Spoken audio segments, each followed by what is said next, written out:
Bien, pues buenas tardes, eh, bienvenidas, bienvenidos todos. Esta es nuestra tercera emisión eh, de este conversatorio, digamos, que está tocando quizá por primera vez una discusión que tiene que ver con un retorno a clases, un retorno a clases que, como ustedes verán, ya de entrada, hola Elena, buenas tardes, bienvenida, qué bueno que estás con nosotros y que nos has estado siguiendo y la verdad que es un gusto que te hayas interesado por esta temática real y eres muy bienvenida. Esta tarde vamos a cerrar un poco cuál es la idea, por qué queremos o por qué hemos intentado empezar a hablar sobre un tema como este. ¿Por qué trabajar esta condición, digamos, real, que es la escolarización, la escuela, el sistema educativo y COVID y sobre todo un retorno a clases en estas condiciones? Entonces, bienvenidas todas, todos los que estén ahora accesando a esta tercera y última charla y al respecto, para sondear un poco qué les parece la forma en que lo hemos hecho y nos puedan incluso hacer sugerencias para mejorarla, para mejorar nuestros eventos. Para nosotros es muy importante, realmente para mí es muy importante conocer sus comentarios porque esto nos va a servir en un futuro cómo ir mejorando la transmisión que hagamos.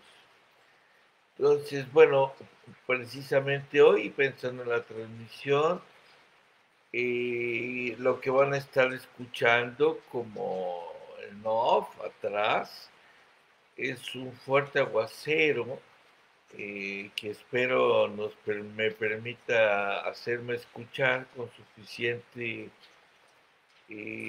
volumen esta tarde. Eh, eh, no les he comentado, estamos transmitiendo eh, desde el bosque de Niebla, ubicado en la región de Jalapa, Veracruz, una zona tropical húmeda templada, en un bosque afortunadamente conservado, por supuesto, tanto por iniciativa de ciudadanos que decidieron organizarse para solicitar, pero al mismo tiempo impedir y que esta zona fuese dañada, deforestada y destrozada como grandes extensiones de tierra de todo nuestro país. Entonces estamos en un área privilegiada. Algunos dicen que es como una especie de paraíso, pero efectivamente es un espacio cercano donde se conservan ríos, bosque, flora, fauna, agua, y, en fin, y que da sentido a un, digamos, lo que podría aprenderse por otras comunidades para poder conservar. Entonces hoy tenemos un aguacero fuerte, ha estado lloviendo mucho y espero que nuestra transmisión no se detenga por algún eh, asunto de carácter técnico. Bien, entonces he intentado en las dos anteriores charlas compartir con ustedes lo que llamamos escenas temidas. Vuelvo otra vez sin profundizar demasiado a la escena temida para que entiendan un poco porque esta tarde quiero platicar con ustedes en un tercer tema, digamos, en un tercer capítulo, si existen algunas formas para poder realizar un reencuentro escolar, es decir, que los niños, niñas, adolescentes, jóvenes, incluso universitarios, regresen a clase con una actitud de mayor empuje, de mayor seguridad, pero también de una manifiesta organización, compromiso, digamos, sobre todo, y consensos sobre lo que hay que hacer en los espacios educativos para que, digamos, la escolarización pueda continuar. Pero al mismo tiempo, repensar, y eso es lo más intenso de esto, repensar en qué tendría que consistir ir a la escuela, escolarizarse y de este modo iniciar un recorrido que permita tomar una actitud crítica frente a lo que hacemos en la escuela, frente a lo que ocurre sistemáticamente en la escuela y sin temores, sin tapujos, poder hablar lo que hay que cambiar de nuestras escuelas, de su organización, pero también de lo que el sistema educativo tiene que cambiar. Y entonces esto implica un cambio general que tiene que empezar, como siempre he insistido, de abajo hacia arriba y no de arriba hacia abajo. En este caso es al revés de lo que dice el presidente, ¿sí? Es decir, el presidente de la República Mexicana dice que la corrupción, así con muchas R's, él ha incluso desatado esta idea de la corrupción se barre de arriba para abajo. En este caso, particularmente para la educación, para la escolarización, yo sostengo que es a la inversa. Esto hay que construirlo desde abajo, de abajo hacia arriba, porque sin el compromiso y sin la participación y sin los consensos de la sociedad, o de el también llamado pueblo, los procesos educativos que ahora están vigentes institucionalmente son procesos educativos que requieren ya urgentemente para este siglo XXI cambios radicales. Entonces, los cambios efectivos, reales, de didácticas, de experiencias educativas, de formación de docentes, de participación de padres de familia, de estrategias de enseñanza-aprendizaje con niños, adolescentes y jóvenes, tienen que dar un giro, pero ese giro, como hemos insistido, es un giro que debe ser consensado principalmente por las comunidades y por los usuarios, ¿sí?, de la escolarización.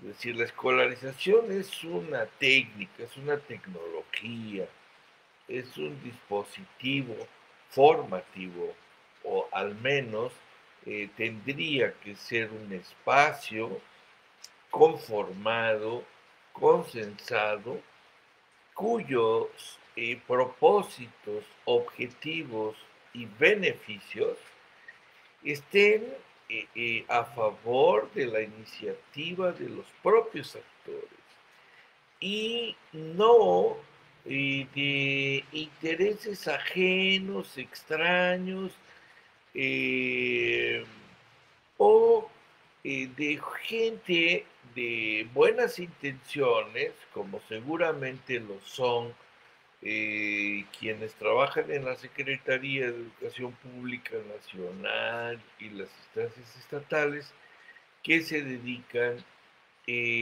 a planificar qué es lo que sí deben aprender los educandos y qué es lo que no es eh, eh, aprendible, digamos, durante el tiempo, las horas que se mantienen y permanecen en la escuela. Y decir, es una discusión muy seria, es una discusión amplia, a la cual me parece que los diseños en las normales, escuelas normales, convencionales, en las escuelas de pedagogía convencionales, en las escuelas de psicología incluso convencionales, esta discusión no ha llegado. Y si ha llegado demasiado tarde porque sus planes y programas de estudio aún no me parece que estén dando respuesta. Entonces yo hablaba de que hay una parálisis frente a este problema y efectivamente está paralizado, porque el tema de cambiar a las personas, el tema de enseñar a las personas, a los individuos, no es un tema cualquiera. Entonces, todos ustedes habrán visto que fundamentalmente el sistema que vivimos es terriblemente autoritario. Lo único que ha cambiado es que antes la autoridad entraba bajo el uso del castigo y la represión. Digamos que el dominio al interior de las escuelas era establecido desde una lógica impositiva, autoritaria, y tienen que hacer lo que yo digo, etcétera, etcétera. Y ahora los recursos que se usan son diferentes. Y bien, claro, por supuesto, esto ha llevado y ya desde hace muchos años, efectivamente, como comenta Ad, muchas gracias, ha sido permeada sobre todo por esta concepción individualista, es decir, priorizar el objetivo individual por sobre los objetivos comunes. Entonces, como ya decíamos en la sesión anterior, y la educación no es ajena a lo político y la política, y tampoco a la ética ni a lo ético. Entonces, lo que vamos a ver cómo vamos a toparnos como a partir de inicios del siglo XIX, quizá mucho antes, eh, ya el individualismo, exactamente, había penetrado toda la vida, digamos, social, sobre todo en los países europeos. No olviden que nosotros aquí en México, eh, salvo en algunas regiones eh, donde existen territorios indígenas aún no tan colonizados o más que colonizados, penetrados por valores propios de este liberalismo individualista que vivimos nosotros, todavía son capaces de priorizar ante los intereses individuales los intereses comunes. Entonces, ese es efectivamente, le ha dado al clavo, el problema central que me parece complica y dificulta el establecer consensos y compromisos compartidos es el acendrado, o sea, pero bien enquistado, individualismo que ha formado a muchos de nosotros durante todos estos años. Y no nosotros, sino ya desde nuestros padres y un poco antes. Entonces, el individualismo es, digamos, una especie de virus que no permite fácilmente la búsqueda de consensos, la búsqueda de compromisos comunes, porque eso implica aceptar el bien común. Entonces, hay un gran problema entre en nuestras comunidades, sobre todo las urbanas, en las ciudades, pero también en las zonas rurales, sobre todo mestizas, con un gran mestizaje, hay un gran individualismo. No así en algunas regiones indígenas, que no necesariamente tienen que ser zonas zapatistas, lo que nosotros hemos escuchado sobre el gran ejercicio y el gran compromiso de los pueblos indígenas convencidos de una organización como los zapatistas que merecen todos mis respetos y creo que de todo el mundo. Y son zonas donde todavía existe eh, esta tradición de privilegiar lo común frente a lo individual. Entonces, efectivamente, el primer y gran obstáculo para la planeación son los intereses individuales, individualistas, donde y cada vez menos padres de familia, cada vez menos maestros, cada vez menos niños, adolescentes y jóvenes eh, piensan en qué es lo mejor para todos, para su comunidad y para continuar viviendo en armonía y en equilibrio. Y bueno, ahí está uno de los grandes retos que existen para un reencuentro o un retorno a la escuela eh, donde las cosas caminen, digamos, de una manera equilibrada, de una manera más coherente, más solidaria, más comprometida, más igualitaria, eh, digamos, eh, más de un buen vivir, como nos llamamos nosotros, más de un buen vivir que lo que hasta ahora conocemos. Entonces, esa parte es central. ¿Cómo hacerlo? ¿Cómo retornar a esto? Bueno, hace poco, déjeme hacer un paréntesis, lo veía con gran desencanto porque fui invitado a colaborar en un proyecto de una maestría en ciencias políticas.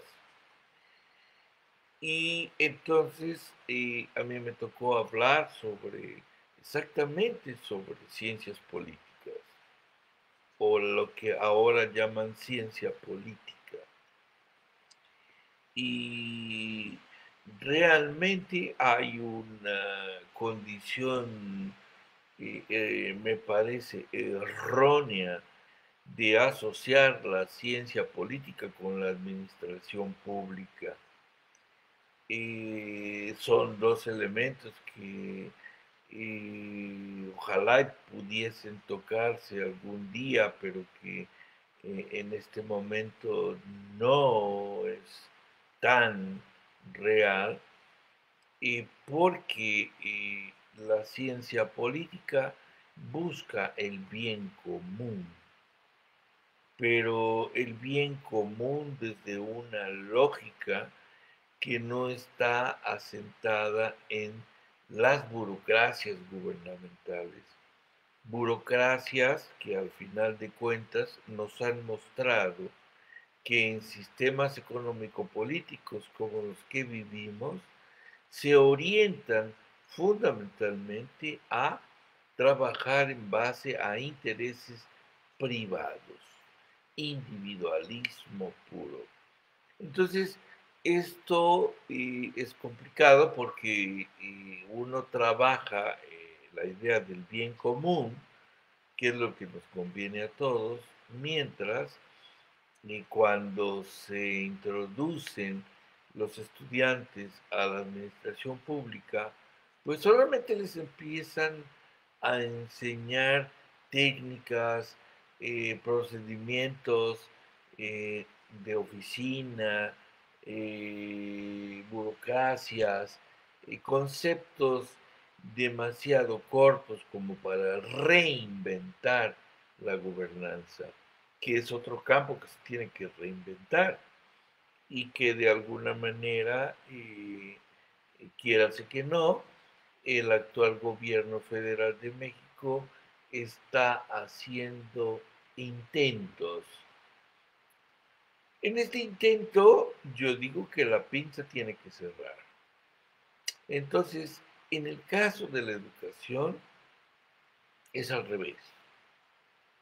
Tiene que empezar de abajo hacia arriba.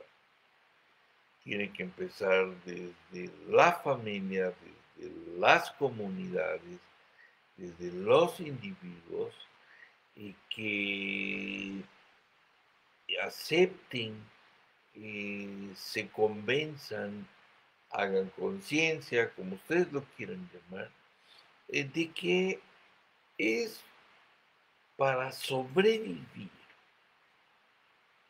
en las condiciones en que está el planeta, la única opción que tenemos es pensar juntos, es pensar juntos para un buen vivir.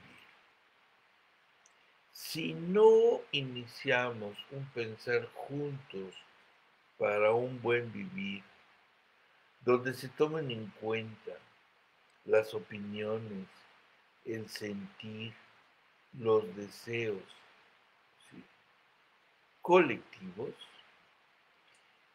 y predomine el interés individual cargado de pasiones, como el egoísmo, como la acumulación de capital, como la acumulación de poder y otras cosas más, desde ese prestigios superfluos, cosas, el valor de la persona fundado en tener muchas cosas y de marca. Entonces, toda esta forma de mirar el mundo, mientras esto no se modifique, mientras no haya un retorno al cuidado de nuestro planeta de manera comprometida, también políticamente, porque no crean que eso va a ser fácil, esto no va a ser posible. Y eso tiene que construirse de abajo hacia arriba.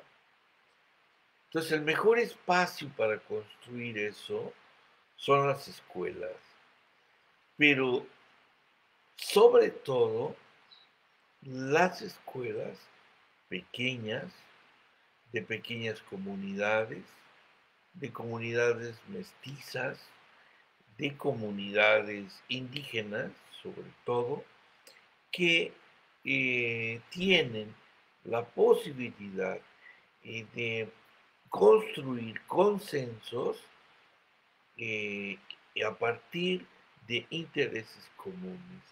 Eso es fundamental. Me parece, desde esta lógica educativa, la opción, quizá no la única, pero es la opción para contener, detener toda una cargada, digamos, eh, económica que ha predominado durante más de 2 siglos en el mundo y que podríamos llamar capitalismo, sin ningún tapujo, capitalismo. Es decir, mucho, gran parte, casi todos los problemas que ahora nos aquejan están vinculados directamente a un modelo de vida liberal capitalista. Y eso es innegable. No es un asunto fácilmente explicable, requiere mucho trabajo. Con gusto lo podríamos hacer en algún momento, pero lo que sí está claro es que ese individualismo es el que corre y circula. Entonces fíjense bien hacia dónde va la cosa. Vean no sé si alcanzan a ver ahora el contraste con lo que les estoy proponiendo. Mientras que durante la pandemia lo que se privilegió fue el trabajo individual de niños, adolescentes, jóvenes y universitarios, individual, mientras se privilegió el uso de las TICs, de las tecnologías, como opciones para trabajo en soledad de niños, incluso pequeños de preescolar, lo que yo insisto es que esto, para definir bien común, estrategias comunes, ¿sí?, modelos comunes, se tiene que trabajar en grupo, en una comunicación permanente, en un diálogo permanente, lo cual exige un cara a cara.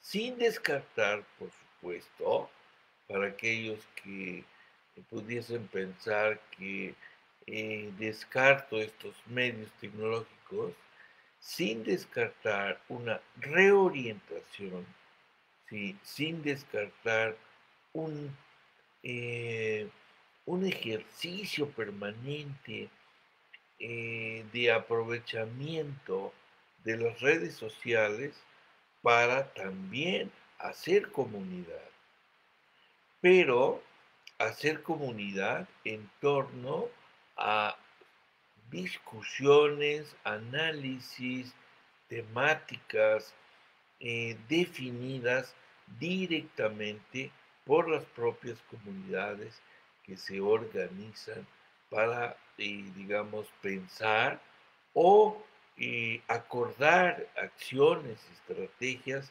para transformar realmente la realidad.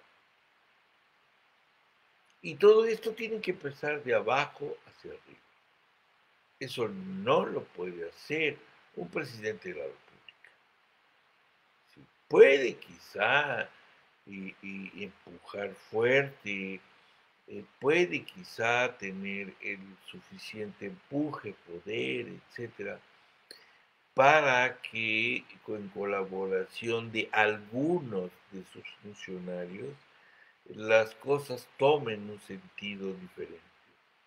Pero si no hay un movimiento, si no hay movimientos de abajo hacia arriba que propongan nuevas formas, opciones alternativas para la escolarización, incluso ante las cuales el mismo sistema educativo confronte al ejército burocrático que lo controla, incluso podría sonar como una convocatoria, aunque no es así, parecer irreverente a lo que puedan proponer, digamos, los grupos asesores o planeadores eh, de la educación preescolar, de la educación básica o de la educación media superior.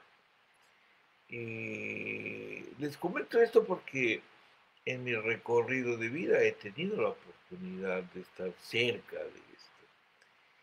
Y en realidad creo que uno de los grandes errores está ahí,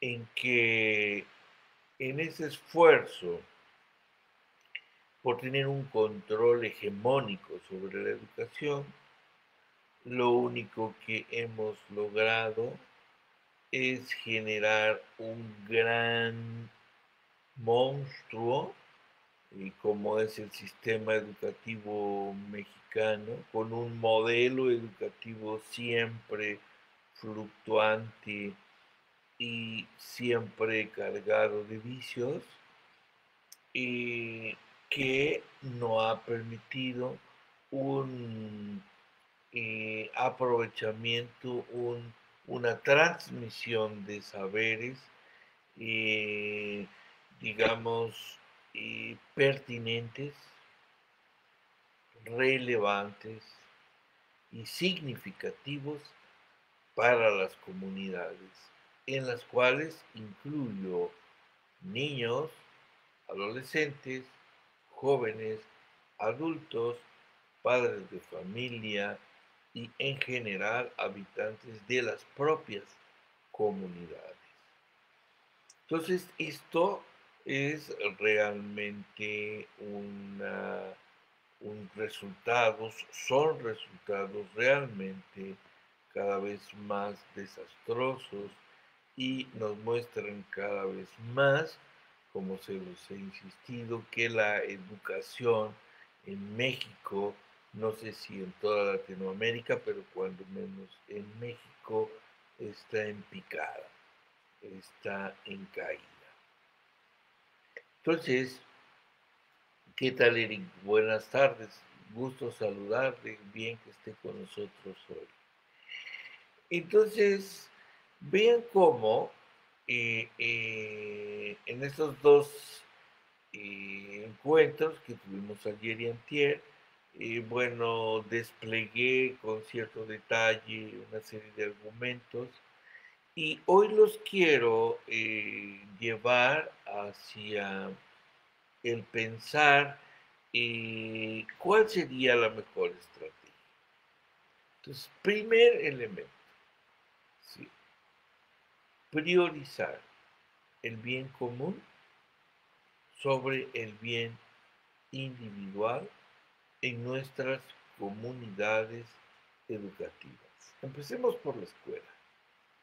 No quiero ahora abordar el asunto de nuestra gran comunidad, sí, digamos, nuestra ciudad, porque eso implica un proceso lento, largo, de organización y coordinación con la diversidad de proyectos que seguramente surgirían, por ejemplo, en una ciudad de 3.000 viviendas, digamos, una pequeña villa con 4.000, 5.000 viviendas, donde seguramente estaríamos hablando, si a cada vivienda nosotros pensamos que está compuesta por 5 habitantes, entre niños, adolescentes, jóvenes, adultos, bueno, estaremos hablando que deben existir ahí con cuando menos unas 6 opciones de preescolar, otras 6, 8 escuelas primarias, unas 2 escuelas secundarias o 3, y idénticamente otro número igual de escuelas preparatorias, difícilmente una universidad. Entonces, por supuesto, estamos hablando de distintos espacios educativos y llegar a un proyecto común en una pequeña villa de 5.000 viviendas, por supuesto, sería un trabajo, un quehacer mucho más arduo. Sin embargo, en pequeñas localidades la cosa podría facilitarse más. Entonces, de todos modos, esto no elimina el esfuerzo y de que se inicie. Hola, hola Lorena, buenas tardes. Gusto en tenerte aquí. Esto inicia con un gran esfuerzo eh, donde el primer elemento es partir de reunirse. ¿Para qué? Participar. ¿Para qué? Y la idea de reunión y participación tiene que estar cruzado por un cambio fundamental de mentalidad, que es aceptar que es más importante el interés común frente al interés privado, particular. Entonces, el COVID, la pandemia, la amenaza no solo de la pandemia COVID, sino las que siguen. Y no intento ser fatalista, solamente intento ser realista. Esta primera pandemia originada por el COVID y que puede continuar según datos y lo que está ocurriendo en otras partes del mundo. Por supuesto, sin duda, si las cosas no cambian desde el cuidado del planeta y desde el cambio de la economía capitalista que vivimos, vendrán más pandemias. Por supuesto que van a venir, sin duda. No me cabe la menor duda. Yo creo que no las voy a ver, pero estoy seguro. Estoy seguro que eso va a pasar porque si las cosas siguen como están, eh, digamos, van a seguir produciéndose grandes granjas de cerdos, la gente va a seguir consumiendo cantidades extraordinarias de carne bovina, los daños al planeta por la deforestación, el uso de insumos agroquímicos que cada vez dañan más las especies y que nos ayudan a cuidar nuestra flora y fauna, los productos transgénicos, el exceso de uso del agua para producir envases de papas fritas, eh, eh, eh, botanas, etcétera, el manejo de los plásticos, en fin, es innumerable en este momento lo que pasa. Por supuesto que la cosa va a continuar, sin duda. Eh, entonces, esto nos pone frente a grandes amenazas que en este momento todavía no se miran. ¿Sí? El primer gran golpe fue de COVID. El segundo gran golpe es, me parece, si no estoy equivocado, el descongelamiento de los grandes glaciares, que ya empezamos a ver. Aquí en Veracruz, por ejemplo, Eric, Elena, eh, Ad,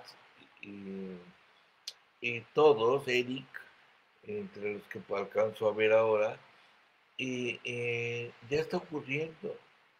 Si las playas de Veracruz, hay playas de Veracruz que ya no existen, han sido ya, digamos, cubiertas por el océano, en el Golfo de México, y se los digo en serio, en serio, porque tanto la gente que vive alrededor o cerca al mar, como gente con fondos que ha construido sus villas, sus casas eh, vacacionales o de descanso, también están viendo dañadas, sobre todo en la costa de Veracruz. Entonces hay zonas donde ya es totalmente eh, patente este daño. Entonces, eh, la, el cambio climático eh, implica también esta cuestión de las pandemias. Entonces vean cómo la amenaza está ahí. Sin embargo, yo creo, no sé ustedes qué piensen, hay un contraste.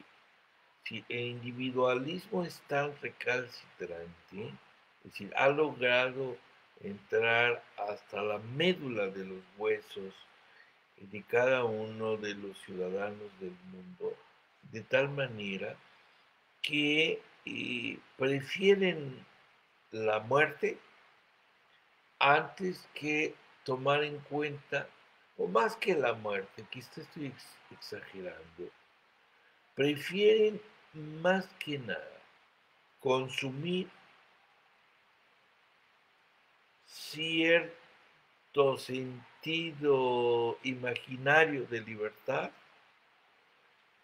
eh, a pensar que el interés común es lo único que nos puede salvar en este momento. Es decir, la amenaza del COVID aún no le cae el 20 a las grandes masas de pobladores del mundo. No les cae. Entonces vean por qué esta parálisis de la que hablaba el primer día. Es decir, vean por qué entonces eh, los padres de familia no saben qué hacer, la, los docentes no quieren regresar a la escuela,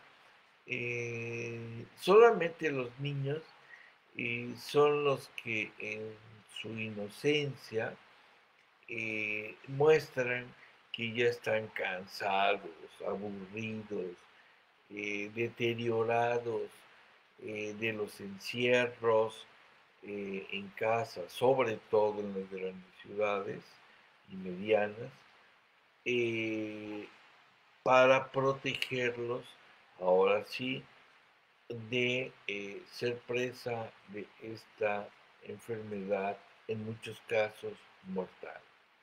Entonces, hay una amenaza. Exacto, bueno, hay una amenaza real. Y esa amenaza está ahí. Entonces, digamos que hay un concepto erróneo de lo que es ser libre. Ese es el otro gran problema que ya lo está señalando ahora eh, Ad. Es el individualismo porque el concepto de libertad que circula es un concepto bordado desde ese individualismo. Es decir, todos tenemos derecho a hacer lo que nos dé nuestra regalada gana, por lo tanto, porque soy libre. Entonces, esto hay que desdoblarlo con mucho cuidado, no lo vamos a decir ahora, pero lo que sí es cierto es ese concepto de libertad tan perverso que al jugarse en el discurso democrático, liberal, digamos, individualismo liberal, democrático, y trae como consecuencia este sentido de ser libres. Y pocos nos damos la oportunidad de analizarlo. Entonces, cuando nos dice que, por ejemplo, que hay que tomar acuerdos, aunque nos duelan, aunque nos limiten, aunque nos lleven a ser más prudentes, más precavidos, más pertinentes, más solidarios con el resto de nuestra comunidad, es ahí donde viene ese gesto a veces muy evidente, a veces eh, no tan fácil de mostrar, donde no se acepta, no se acepta. Y entonces esto dificulta terriblemente mucho, mucho, mucho la posibilidad de hacer consenso. ¿Qué es lo único que puede ayudarnos a hacer consenso? Que los pequeños grupos, que las pequeñas comunidades perciban realmente la amenaza como tal y que puedan discutir y reflexionar en serio hasta dónde y cuáles son efectivamente las amenazas que se tienen para una sobrevivencia, ¿sí?, con vistas hacia las generaciones futuras. Entonces, como las amenazas no se ven, porque por otro lado hemos ido construyendo la, esta autoestima exagerada que promueven las psicologías de la felicidad, que por otro lado también hay que tomar en cuenta a qué venimos a este mundo y dicen, a ser felices. Ah, a eso venimos a este mundo, a ser felices. Entonces, bueno, como venimos a ser felices, pues ya estuvo, ¿no? Y la felicidad está montada en el individualismo, montada en los intereses eh, particulares, personales, por lo tanto, porque aceptar que hay cosas que hay que razonablemente aceptar que son para el bien común y que entonces a mí me van a resultar limitativas en cuanto a mis intereses individuales, me opongo y entonces no lo acepto. Es decir, ahí en este ejercicio complicado es donde me parece que están las mayores trabas. ¿Qué es lo único que desde la psicología social descubrieron, sobre todo estos amigos que la van a desarrollar en Argentina, Enrique Pichón Rivière y toda la playa de psicólogos clínicos, sociales, psicoanalistas, que se montaron en este proyecto en los años 70 en Argentina, vamos a ver cómo desde la teoría y la práctica, diría Pichón Rivière, lo único que hemos visto hasta ahora que hace que los individuos hagan grupo son las amenazas. Entonces lo que tenemos enfrente es que no hay claridad sobre la amenaza. ¿Sí? Al menos la forma en que se ha tratado, que yo cuestionaría, es lo único que cuestionaría por cómo se ha tratado en México el tema de eh, eh, la lucha contra el COVID, lo principal que yo cuestionaría es que el tratamiento se ha reducido a un asunto epidémico o epidemiológico,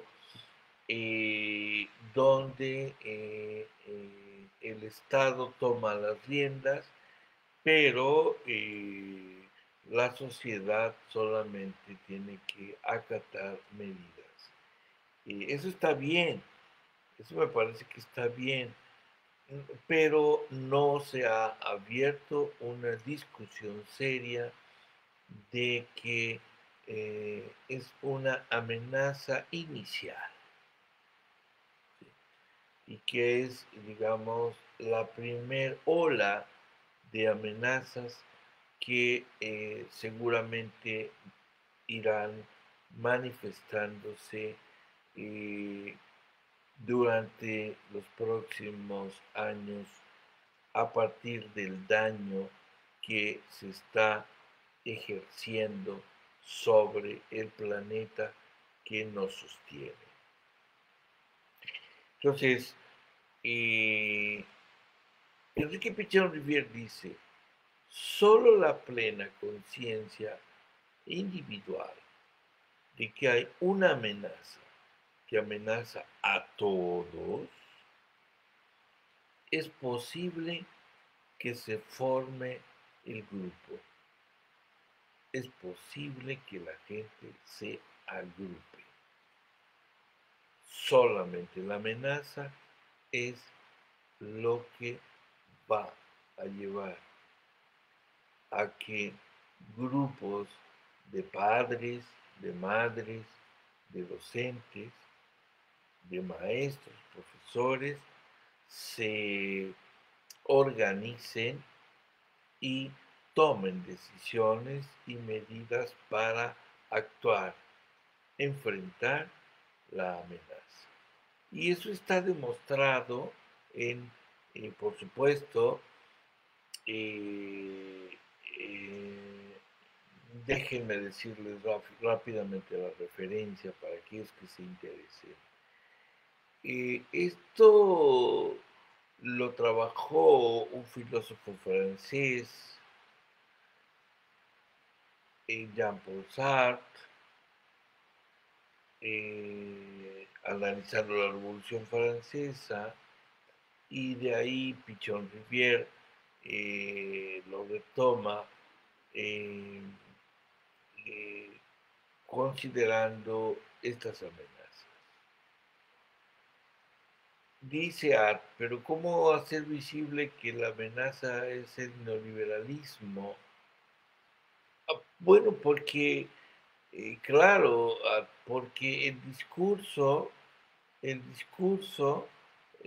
si nosotros lo manejamos desde la lógica eh, de discurso conceptual, eso se queda en un cierto nivel de, digamos, de sectores más o menos intelectuales. Pero la amenaza real, las amenazas reales son el impacto, el impacto.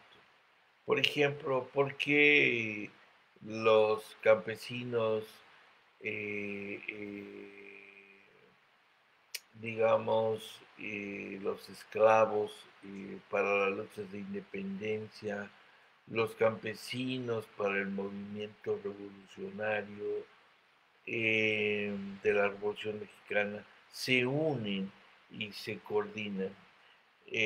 Incluso, ¿por qué, aunque suene para algunos dudoso, por qué al final eh, termina la sociedad mexicana eligiendo un presidente eh, que, digamos, parecería generar una cierta, eh, digamos, esperanza de un proyecto que acabe con esa amenaza, ¿sí?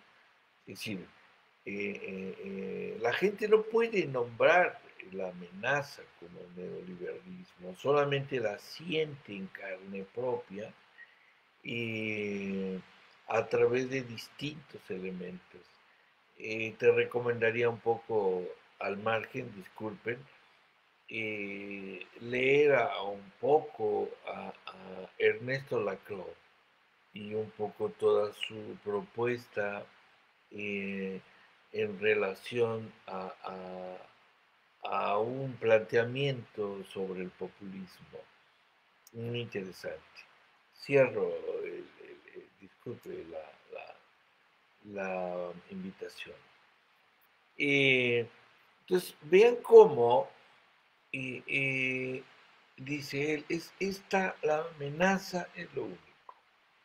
Entonces, mientras, y la amenaza tiene que llegar directa, concreta, ahí, a la casa. Entonces, lo que yo puedo cuestionar es que el tratamiento exageradamente médico del COVID no ha permitido ver que no es una amenaza sanitaria surgida porque los chinos soltaron el virus. O sea, esos son certeras o no, son inventos que al final de cuentas, de todos modos, ¿por qué tendrían los chinos que haber producido eso, no? Entonces, eh, ese tratamiento exageradamente sanitario no ha permitido mirar que esta es una amenaza social, ¿sí? ¿Sí? Entonces, habría que poner, exacto, el foco en lo visible, en lo cotidiano, en el problema de agua, es decir, ¿por qué en las ciudades ya no hay agua? ¿Por qué no hay abasto? ¿Por qué los mantos freáticos ya no permiten que yo tenga, digamos, este acceso al agua? En fin, eh, es reflexionar, ver efectivamente las amenazas. Yo insisto que el COVID se convierte en este momento en una amenaza global, real, que para nosotros brinda la oportunidad de, si aceptamos que la escuela es un espacio de socialización, si aceptamos que la escuela es digamos, es una institución a la cual tenemos que seguir dándole aire y vida y defender, entonces tenemos que ver qué hacer con ella y cómo entrarle a ella para eh, eh, sostenerla, pero ya no como lo veníamos haciendo, ya no con la esperanza de, digamos, de que lo va a resolver un gran grupo de funcionarios o intelectuales del ejército burocrático de la Secretaría de Educación Pública. Yo creo que es un problema directamente, directo, de atención de las propias comunidades escolares. Entonces, ese es el primer punto sobre el cual tenemos que estar convencidos. ¿Sí? Padres, maestros, niños, adolescentes y jóvenes somos responsables, ¿sí?, de cómo debe funcionar nuestra escuela y cómo debe operar nuestra escuela. Claro, sin atentar de una manera grotesca contra, digamos, la organización de saberes que puedan desarrollar los planeadores, pero que también los planeadores educativos tienen que destacar la pertinencia, la relevancia y la significancia de esos saberes que ellos intentan que nosotros promovamos. ¿Sí? Eso que ellos intenten que promovamos deben estar en concordancia con los intereses de las comunidades escolares, porque ahí es donde está la amenaza. La amenaza está ahí, en la pequeña comunidad, en la colonia, en el barrio, ¿sí? Eh, donde las adicciones pululan, donde los parques han sido tomados por jóvenes que por las mismas características de exclusión que les ha venido gestando esta sociedad, han tomado rumbos a veces no los mejores. Es decir, todos esos problemas tienen que enfocarse desde otra lógica, desde la lógica de un interés común. Y el COVID es nuestra oportunidad. Regresamos a la escuela, ¿a qué? ¿Por qué? ¿Para qué? Ese es el gran tema. Ahora, pongo sobre aviso. También hay un proyecto de los grandes corporativos de dar un giro a la forma en que actualmente vivimos, a acabar con incluso empresas de distinto tipo para instalarse como los grandes monopolios que nos mantengan enclaustrados y encerrados, ¿sí? Para comunicarnos principalmente a través de tecnologías, ¿sí? Y la lógica de las pantallas, ¿sí? Es decir, hay ya, sin duda, un proyecto que se discute y que se instala para gestar que la escuela entre en una crisis tan intensa que ahora se sostenga esto que hemos vivido como educación virtual a través de estas tecnologías. Entonces, eso es terrible. Es como una estrategia de mercado, porque es una estrategia de mercado, para producir miles y miles y miles, millones de dispositivos celulares, computadoras, etcétera, etcétera, para que la escuela ya entre en un desuso, pero también para que las estrategias de control del pensamiento se instalen con más certeza y más seguridad. Entonces, esto ya no es una filosofía social pedagógica. Entonces, ante eso también me parece que se deben gestar movimientos de resistencia intensa. Y la única forma es que las comunidades educativas, en esta primera instancia, se organicen para discutir y analizar, ¿sí? Si realmente están dispuestas y quieren regresar a la escuela, ¿sí? ¿Cómo hacerlo? Entonces, partiendo, cuando menos en este primer momento, del que el COVID es una primera amenaza, ¿sí? Y que amenaza el conjunto de relaciones que tenemos. Bien, ¿qué es lo que yo propongo? Estamos en los últimos minutos. Bueno, la propuesta es, como ya la pudieron ir vislumbrando, ¿sí? Que las comunidades escolares deben desarrollar algo que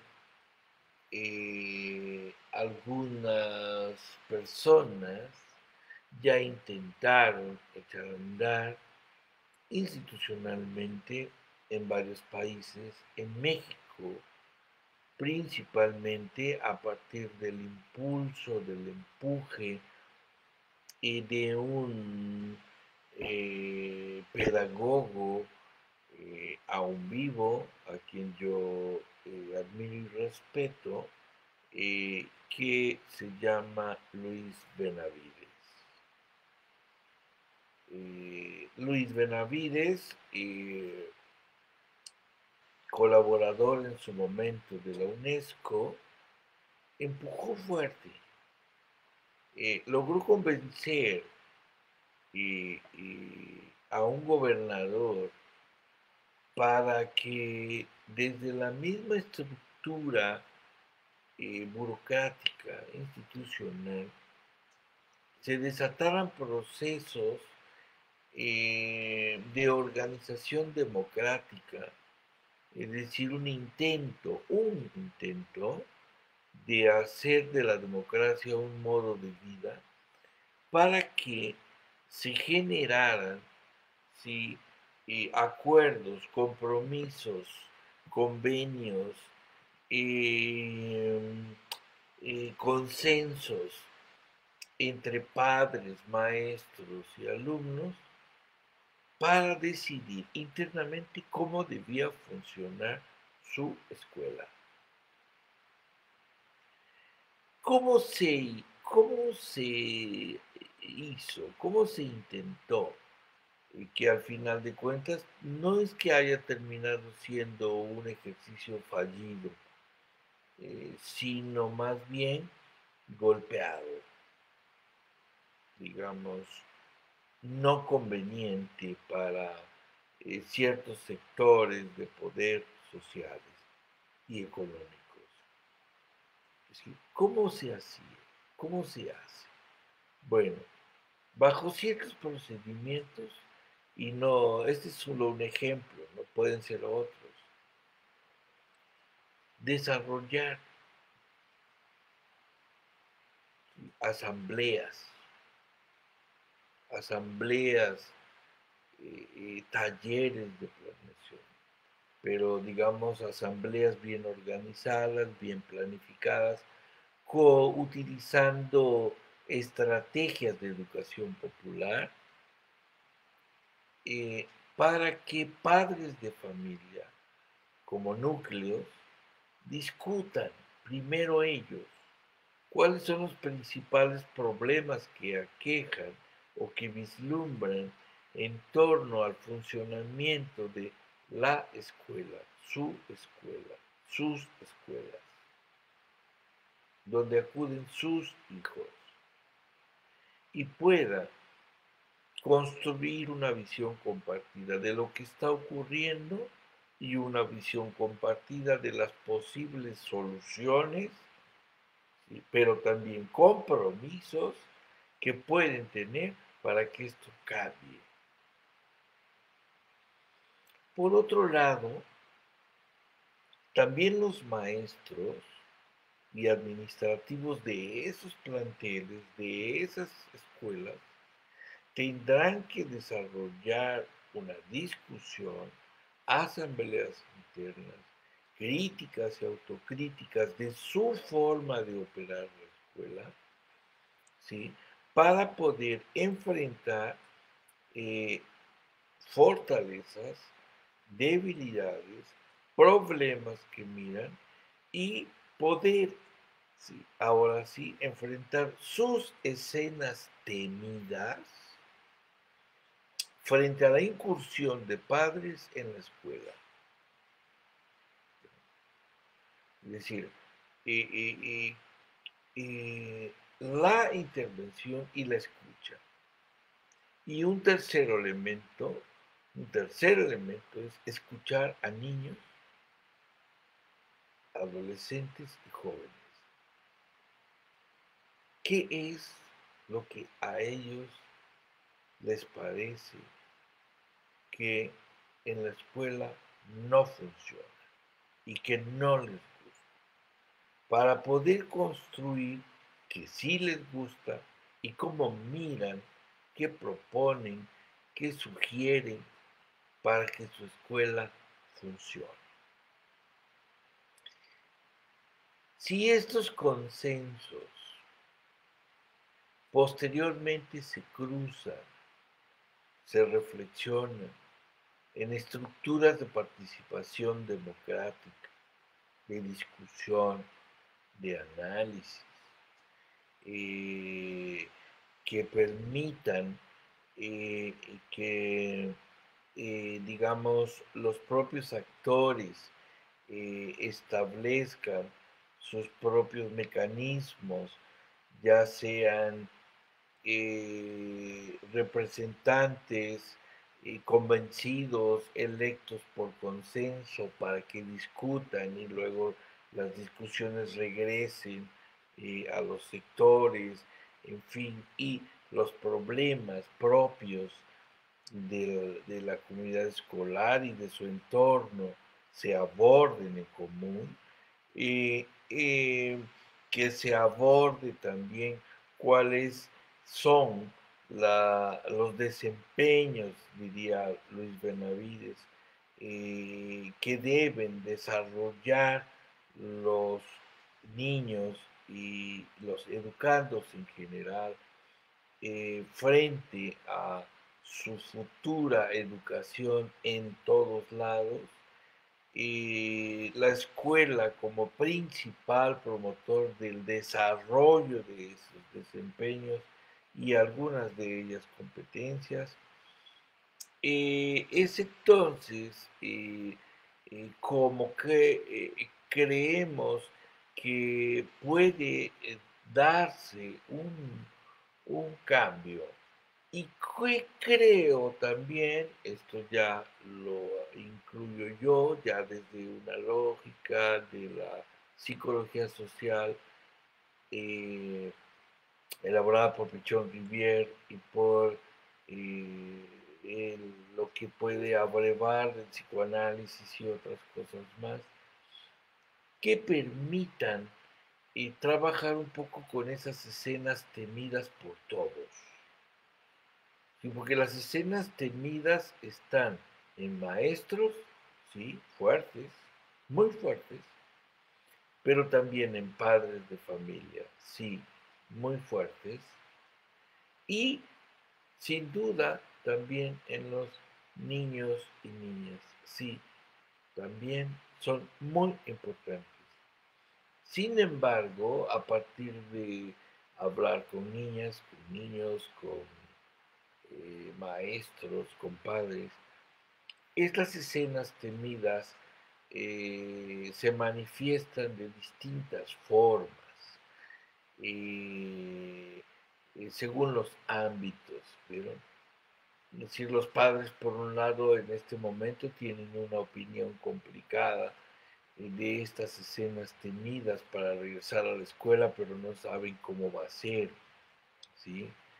Eh, los profesores, los maestros, idénticamente tienen, digamos, imaginarios, construcciones sueltas, ideas sueltas desde su individualismo de al regreso qué hacer.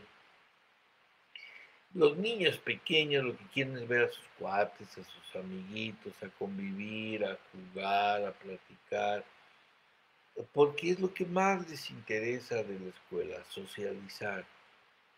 Y eso es fundamental, no es, no, al contrario, es lo que más puede aportar a la educación, más que los contenidos que se enseñan, es la socialización y cómo se promueve esta socialización para que los saberes circulen.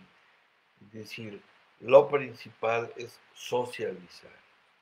¿Sí? Entonces, encerrar a los niños, adolescentes, jóvenes, estudiantes universitarios en sus casas durante 5 o 6 horas en clase, más las horas de tarea, en soledad, ¿sí? Para después al día siguiente solamente volver a la pantalla y por más tecnologías que puedan limitar su socialización es el peor de los riesgos que tenemos para convertirnos en zombies.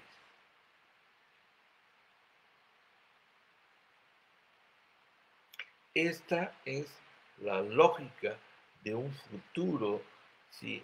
Posible y probable, ¿sí? No deseable, pero sí posible y probable, en la que aterricemos si no hay un movimiento serio que empiece a gestarse desde las propias escuelas. Por eso me parece que lo que habría que hacer, Ad, Lorena, Elena y todos los que están hoy aquí siguiéndonos, la Eric, lo único que tenemos enfrente realmente, nuestros instrumentos para enfrentar esto, es nuestra participación y nuestro empuje para aterrizar el medio. Ahora, esto implica trabajar con escenas temidas. Si no se ha hecho, es porque tampoco se le está dando lugar, sí, a un ejercicio de eh, una psicología que sea radicalmente comprometida con propósitos comunes. Es decir, las psicologías que están circulando en este momento en las universidades son psicologías escasamente comprometidas con la vida política e ética social de los habitantes. Si difícilmente estamos encontrando, es una psicología académica y que no aterriza en lo social, ¿verdad? Entonces, lo que creo es que habría que pensar cómo eh,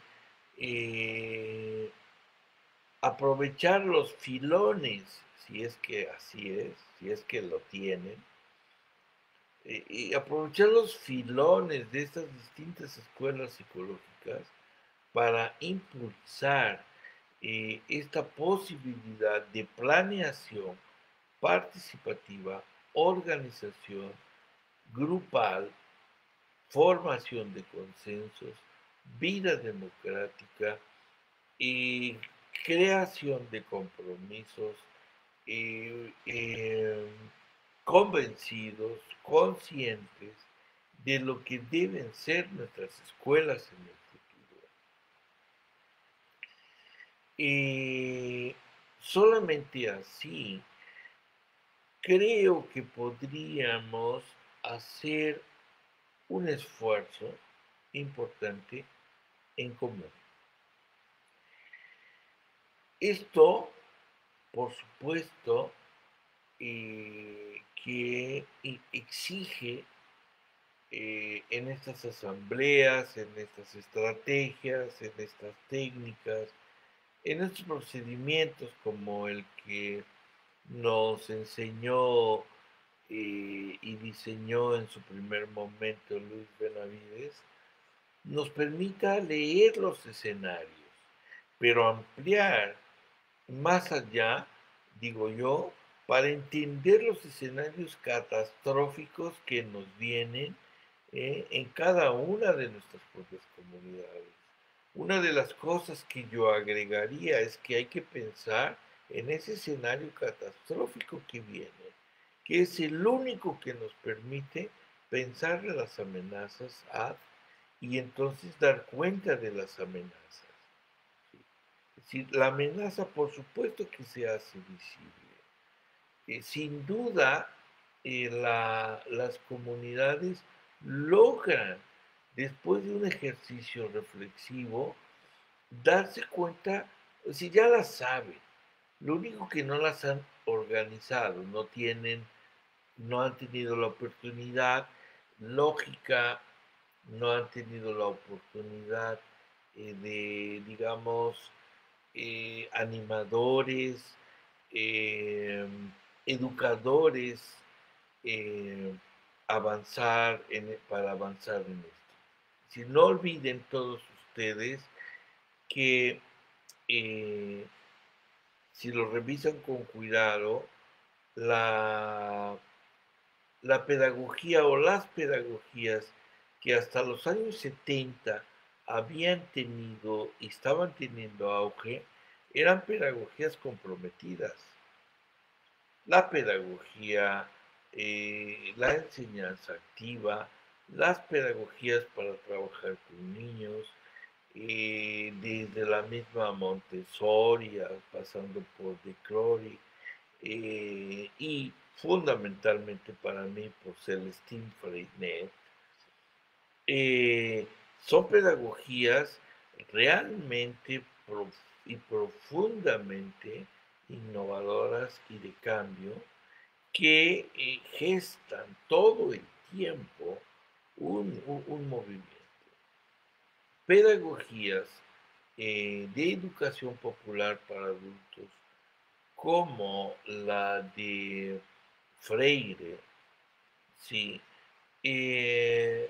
Un pensador y pedagogo maravilloso que nos compartió una estrategia para empujar cambios en el mundo, digamos, son contribuciones que junto con la planeación participativa y la prospectiva, digamos, van a llevar a pensar en formas de enfrentar las amenazas.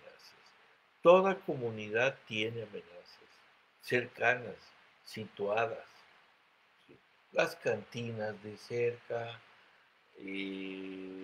los muchachos que están ahora consumiendo sustancias y que se apropiaron de los parques, eh, el consumo de comidas chatarra, las enfermedades de la piel, gastrointestinales, etcétera, respiratorias en los niños. En fin, hay tantas amenazas diversificadas que las comunidades están viviendo, la falta de agua, etcétera, etcétera. Son tantas los problemas que aquejan a las comunidades que darse cuenta de ellas permite construir una visión sobre las amenazas reales que tienen. Y tener claridad de esas amenazas, ¿sí? Promueve la discusión y al mismo tiempo que la discusión enfrentar conjuntamente esas amenazas temidas. ¿Sí? Entonces, esto me parece que es la salida. Hay cómo, hay formas. Una de ellas es la que aún sigue empujando Luis Benavides y desde su propia trinchera, Son las que nosotros hemos retomado y queremos emprender, y por eso estamos aquí hoy platicando con ustedes, para eh, invitarles a sumarse en este esfuerzo. De ahí que les invitamos a mantenerse en contacto con nosotros, incluirnos entre sus páginas frecuentes. Eh, no me gusta cómo maneja el Facebook y todo esto, el tema de seguidores, porque no se trata de decir el término seguidores de la página. No es un buen término para mí, sino integrantes, colaboradores, eh, participantes de una misma idea, de un propósito común que podamos ir construyendo. ¿Vieron? Sí. eh, Ahí está el asunto. ¿Vieron? Remarco solamente esto que Ad nos comparte. Claro, hay que buscar, si no, con todo gusto, si continuamos trabajando, yo te lo comparto. Un reportaje que va a hacer una periodista muy avanzada, también a la cual le tienen cierto miedo, así como le tienen miedo aquí en México a Aristegui, por su contundencia en algunos casos, eh, de apellido Klein, que destaca este acuerdo que están teniendo exdirectores de corporativos como Google con gobernadores como el de Nueva York para ir en el camino que tú mencionas, una educación a distancia, una educación en soledad, ¿sí? Una escolarización que lleve a los niños y jóvenes a un estado zombie y construyendo el mismo concepto de zombie, más adelante lo veremos. Y les invito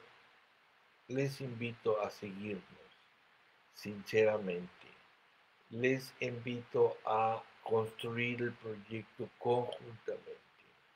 Les invito a abordar y tejer conjuntamente. Hoy nosotros también un poco analfabetas hemos abierto este pequeño espacio eh, y después de tantos años, y digo analfabeta porque, digamos, todavía no puedo decir que ya sé un poquito de esto.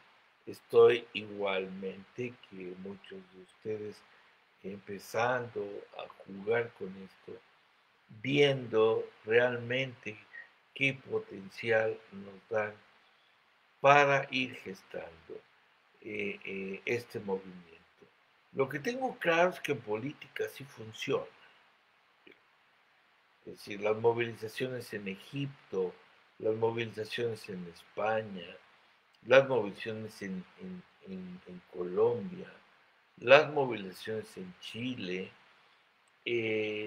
incluso las movilizaciones de mujeres en México, eh, nos han permitido ver que las redes también pueden ser un excelente instrumento para organizarse y gestar movimientos, ¿sí?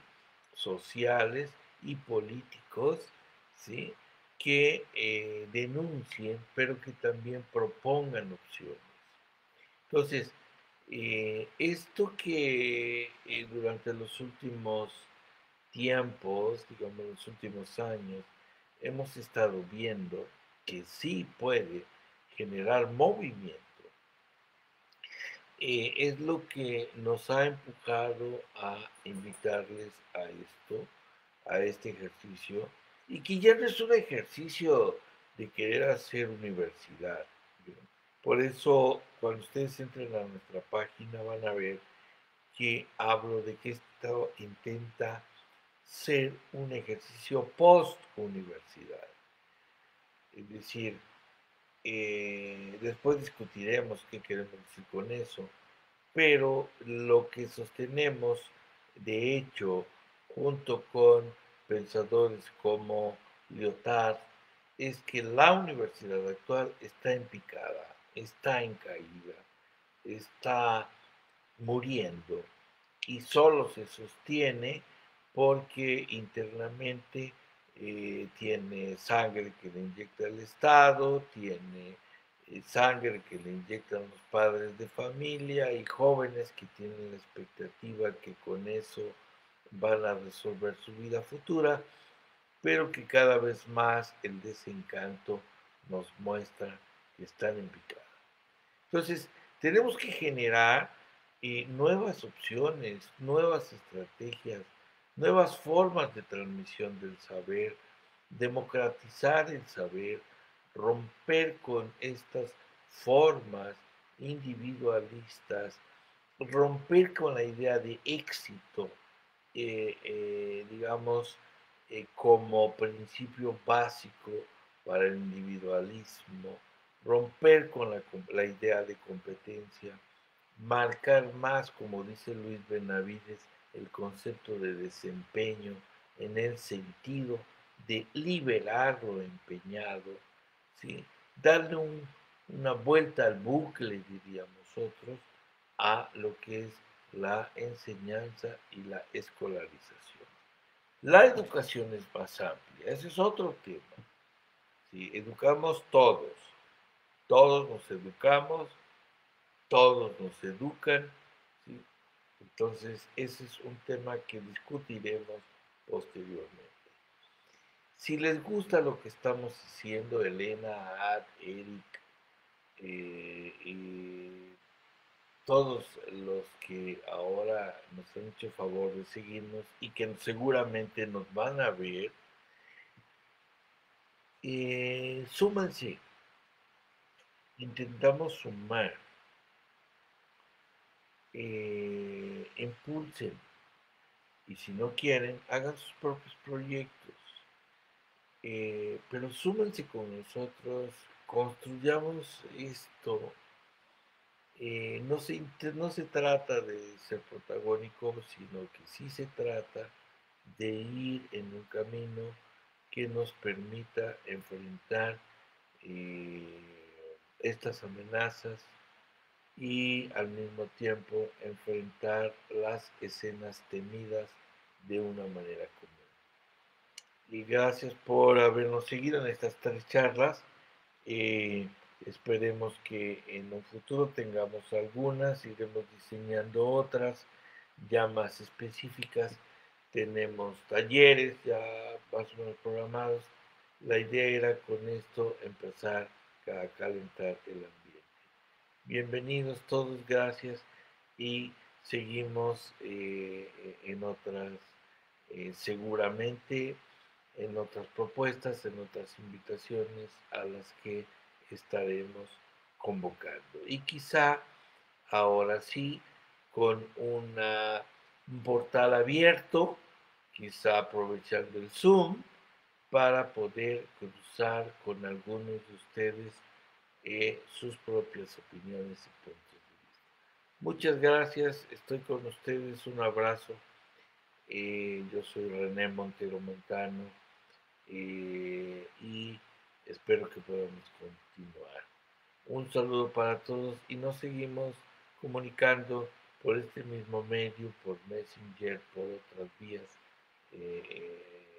que nos ofrecen las redes. Que estén muy bien. Saludos a todos y todas.